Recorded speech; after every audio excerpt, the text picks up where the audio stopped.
Hey, what's up, you guys? Yes, Bad Rob, back again, playing some Bad Isabelle.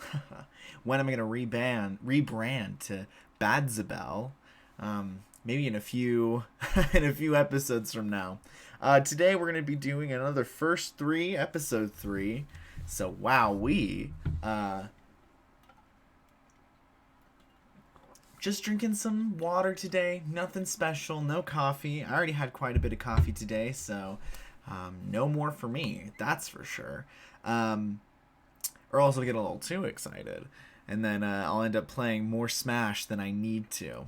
So we're going to be looking at these videos. You'll see in the title where we were last time and where we are now. These 3 games we're going to be looking at are just the first 3 that I played at the day of recording this, though things will be posted a day late. And so it is, so my final score on the right after the little caret symbol, which will be up or down depending on what happens with my score. Those are representative of these 3 games and then all the other games I've been playing outside of those 3. Actually, while I was waiting for some stuff to download, I was playing some other matches, and you'll be interested to know that I actually am at 5 million right now. So in the title, I'm at like 4,000 or 4,600,000, something like that. I'm around there. But I was playing a couple of games and I got to 5 million, like 5,100,000. I was at 5,200,000, but then I lost just by a hair to a cloud. So it's tragic. I learned nothing from last time, except it was a pretty even match. I got a lot better with grabbing projectiles, but I saved those videos in case I want to do them in the future for some other reason. But yeah, so those are all done. So that's where we really are, but for the purposes of this video, we're at 4,600,000. So we'll be checking them out today and talking about them. Some interesting matches. Let's go ahead and just get right into it. So here we go. Alright, so first game we're fighting a Banjo Kazooie, and well, you're gonna get an idea real quick of what the gimmick is. So this is really a frustrating match because at this point I'm at like 4,500,000, and I'm just thinking to myself, why am I getting put with someone who doesn't know how to use Banjo at all? He's just spamming Wonder Wing, and then after he's done spamming Wonder Wing, he just kind of down airs me and then tries to up smash me. And I mean, like, to his credit, it works really well for the first stock. I fall for it heavily, but then that happens, and that felt very cathartic. But I know what he's gonna do, so I'm just like running out of his range, shielding it. It's just not. It's a joke, really. I've played some pretty good Banjos, but this is really bad. I mean, I can understand spamming it just because I'm so close to dying, so like that's a good reason to spam it. But well, maybe not even really a good reason to spam it.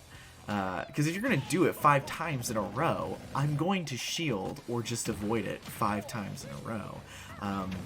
So just down airing me, I don't know. But it's just frustrating to be like, I put so much work into my Isabelle, and I try so hard. So to get matched with a Banjo that's at the same GSP as me, that just spams Wonder Wing first 5 moves of all of his stocks, like, I am very shocked. But hey, good for them. I mean, it obviously works. I guess it could really tilt people. It didn't really tilt me in the moment, but watching it now, it kind of tilts me. Just because it's like, oh, what? You think I'm just gonna fall for that? You think I'm that bad? But I don't really know what to say about this match, other than it's a little goofy. Oh, I get a good smash attack right there. That did feel pretty good, actually. So here we go. He's just gonna spam Wonder Wing. We're having the time of our life. What an experience. Oh man, I spaced myself out there just in case he nared, and he didn't end up naring, but I was happy with that. That was excellent on my part, except I just needed to not jump at the end. I needed to fall down and do a nair or do a slingshot. But that's something I'll get one of these times as I'm doing it. So I beat his up smash right there. Oh, and I get a really nice mine combo right there. I have some really nice mine play in this set. Or, well, not set, but in this video. In these couple of matches that I played. So, I'm just waiting to finish this out. I mean, he's got no more Wonder Wing. I just... and I'm not feeling too worried about my chances of winning. I don't remember exactly how I beat him, though. Do I beat him with mine? I think I do. No? Maybe. I don't know, he just kind of made it really easy on me.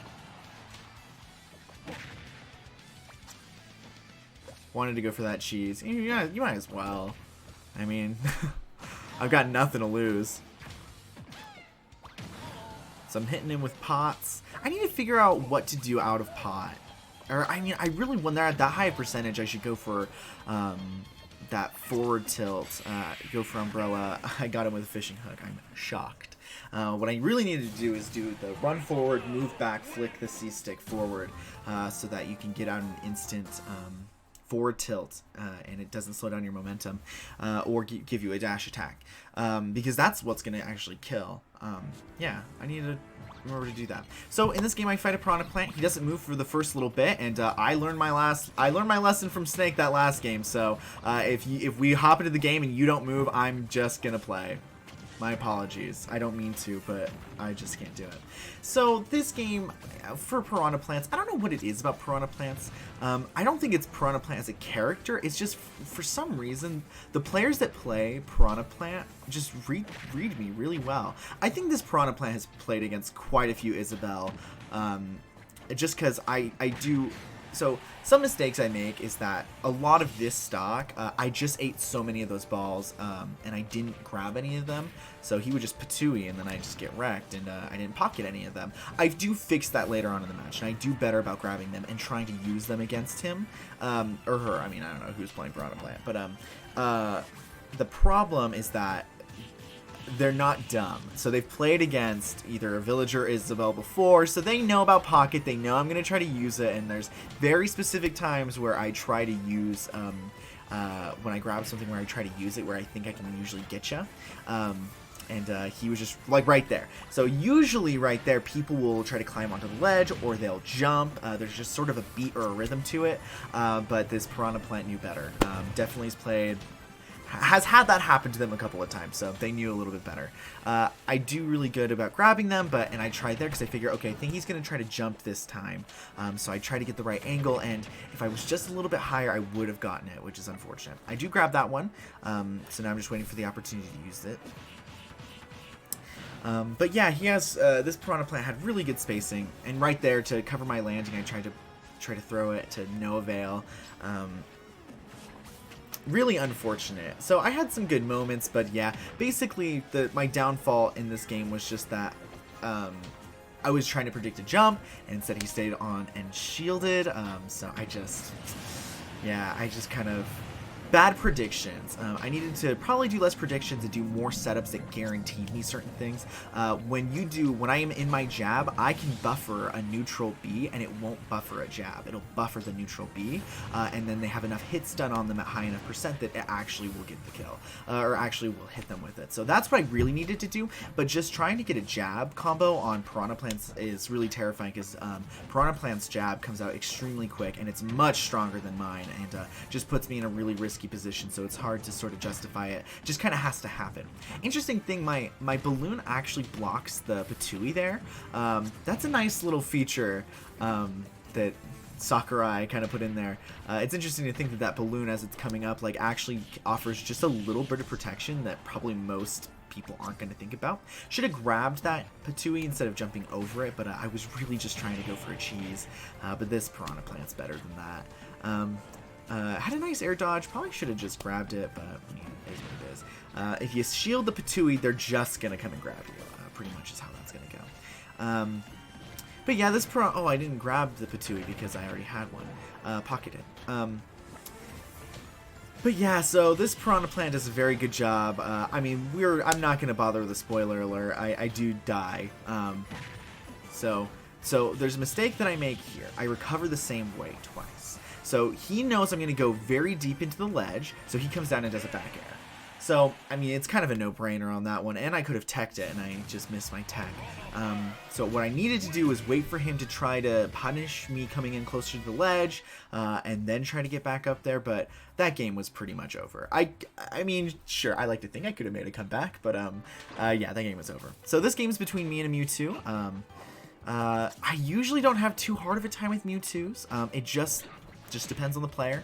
It's a skill matchup, I think, most of the time, because he does have a sort of reflection thing that he can use that will block my fishing hook. You just saw it right there. It blocks my fishing hook. It blocks my pachinko or slingshot, and it also blocks my dash attack, the pot that I throw out. And furthermore, if I grab one of his orbs and try to use it against him, he can use that reflection shield to send it right back at me, which can really catch you off guard if you're not careful. I've had that happen to me enough times that I pretty much know better, but he doesn't really charge up his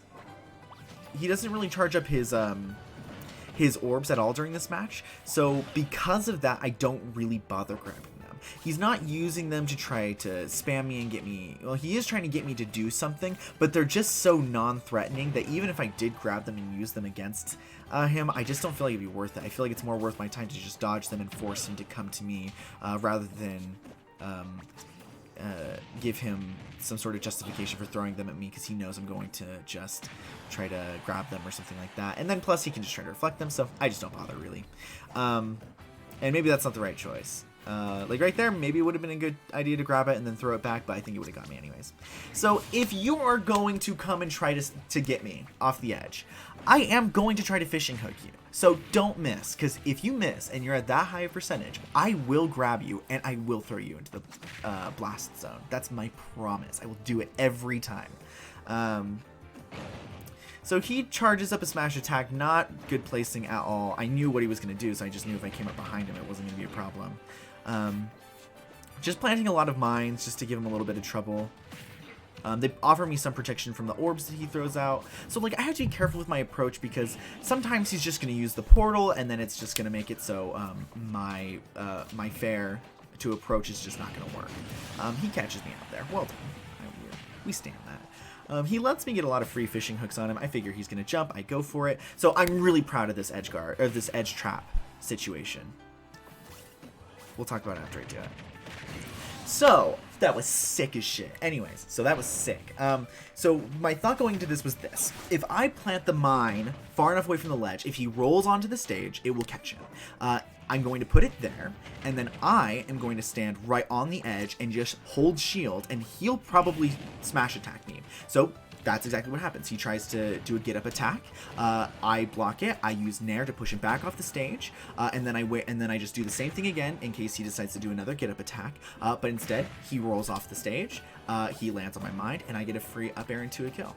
Sorry to distract from everything else that was going on, but that was my thought process. I genuinely was thinking in those terms of how I was going to edge trap him, and which is really refreshing, because that was like the first time I've ever really done it on purpose. I knew what I was doing. I'd been thinking about it and like theory crafting how I was going to do it.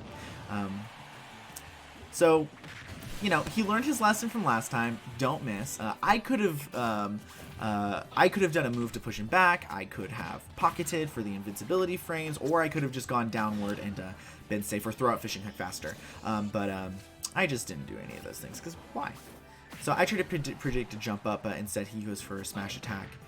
He breaks my bomb right there. He can break it with an up air. So that's kind of an interesting thing to know, and kind of can mess up my ledge trap situation if I put the mine too close to the edge.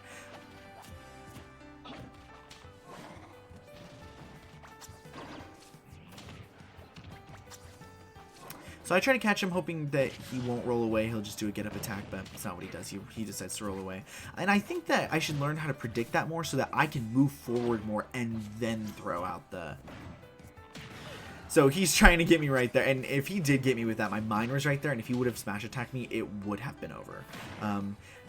At this point in the game, I know it's getting really close, and it's pretty scary. I'm surprised that didn't kill me. So I know that I really have to make this count.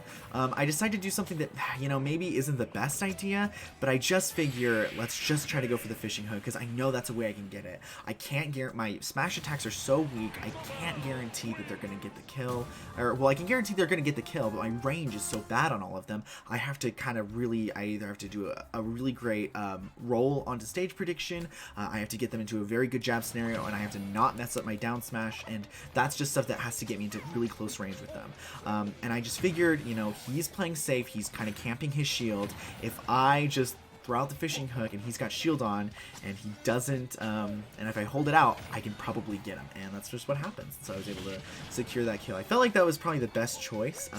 Another option I could have done is just camp him out until he lands on a mine or something like that, but I just didn't want to take the risk. But yeah, so those were the games from today. So really proud of how they turned out. A lot of stuff that I did that I felt really good about. Yeah.